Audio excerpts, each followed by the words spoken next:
Oke, kita lanjutkan. Ini kita selingi sebentar ya. Ada cerita yang bagus dari Protagoras yang dikenal biasanya sebagai Protagoras Wager atau taruhan Protagoras, atau kadang-kadang juga disebut Protagoras Paradok.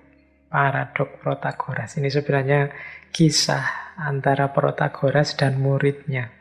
Ini bagian dari tadi ya, kemampuan kita berpikir, bagian dari kerumitan logika saat kita berpikir. Nah, ini ceritanya, satu ketika Protagoras ini punya murid namanya Eulatus. Eulatus ini muridnya Protagoras dalam hal hukum. Nah, beda dengan murid-muridnya yang lain yang mungkin uangnya banyak, sehingga mereka bisa langsung bayar Protagoras. Eulatus ini anak miskin, jadi dia tidak kuat bayar langsung. Akhirnya Protagoras, ya sudahlah, kamu tetap saya terima jadi murid, tapi mari kita membuat perjanjian. Nah, jadi Protagoras dan Eulatus ini kemudian bersepakat, berjanji bahwa Eulatus akan membayar biaya pendidikannya setelah dia menang kasusnya yang pertama. Jadi Protagoras pokoknya menjamin begini, kamu nanti mesti menang. Kalau saya yang ngajar, kamu kasus pertama pasti menang, wis. Nah, terus dibuatlah perjanjian. Eulatus akan bayar nanti kalau sudah menang kasusnya yang pertama. Nah, dididiklah dengan serius oleh Protagoras. Anehnya, setelah pelajaran selesai, Eulatus lulus. Eulatus ini malah diam saja. Mungkin bahasanya teman-teman rebahan saja di rumah. Nggak kerja, nggak nyari-nyari kasus. Kalau dia nggak nyari-nyari kasus kan dia tidak bisa bayar-bayar, wong dia tidak memenangkan kasus yang pertama. Janjinya kalau sudah menang kasus pertama dibayar. Lah ini terus kok tidak mau ngapa-ngapain. Diam saja di rumah. Jadi Protagoras tidak bisa nagih bayarannya. Akhirnya Protagoras jengkel. Sudahlah, dilaporkan saja ke pengadilan. Ini penipuan, ini muridku ini.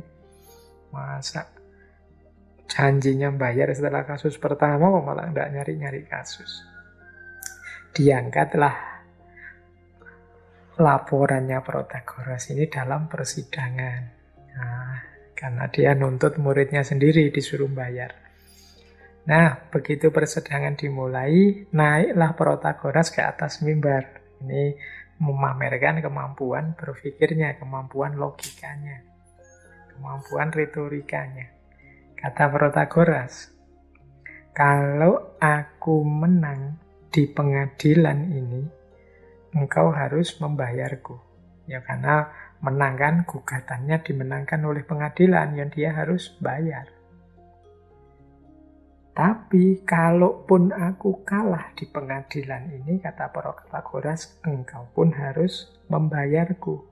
Karena engkau menang berarti di kasus pertamamu. Kasus pertamanya kan ya ketika digugat oleh Protagoras tadi.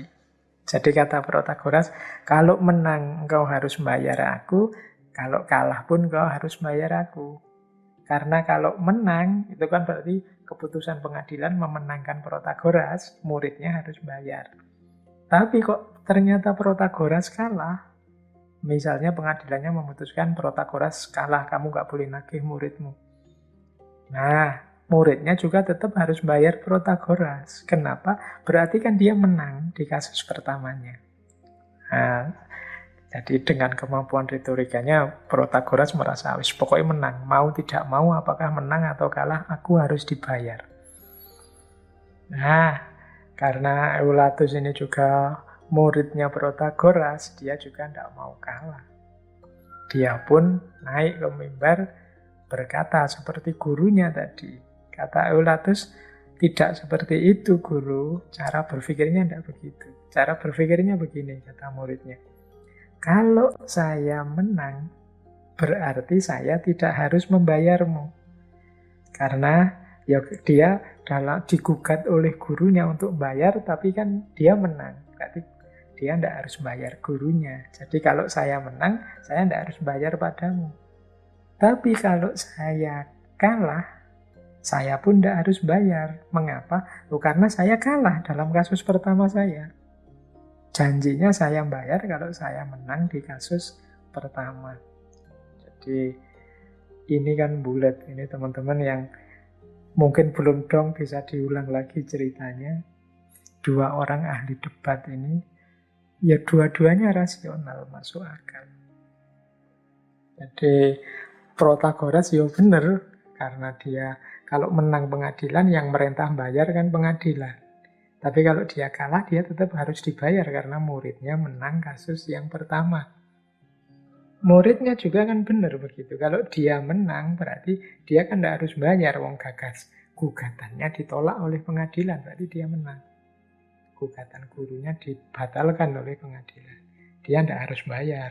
Tapi kalau dia kalah, dia pun tetap tidak harus bayar karena dia kalah di kasus pertama. Harusnya dia bayar kan kalau menang di kasus pertama.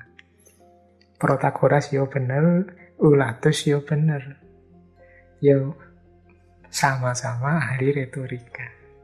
Jadi ya ini yang terjadi kalau dasar berpikirnya hanya retorika saja, yang substansinya kemudian hilang. Ini contoh Protagoras paradok atau Protagoras wager. Baik, ya ini ilustrasi-ilustrasi. Boleh teman-teman nanti yang belum bisa menangkap, pelan-pelan ditangkap, didengarkan lagi, diulang-ulang, biar ketemu di mana kontradiksi berpikirnya. Ya lumayan untuk menemani saat WFH seperti sekarang ini.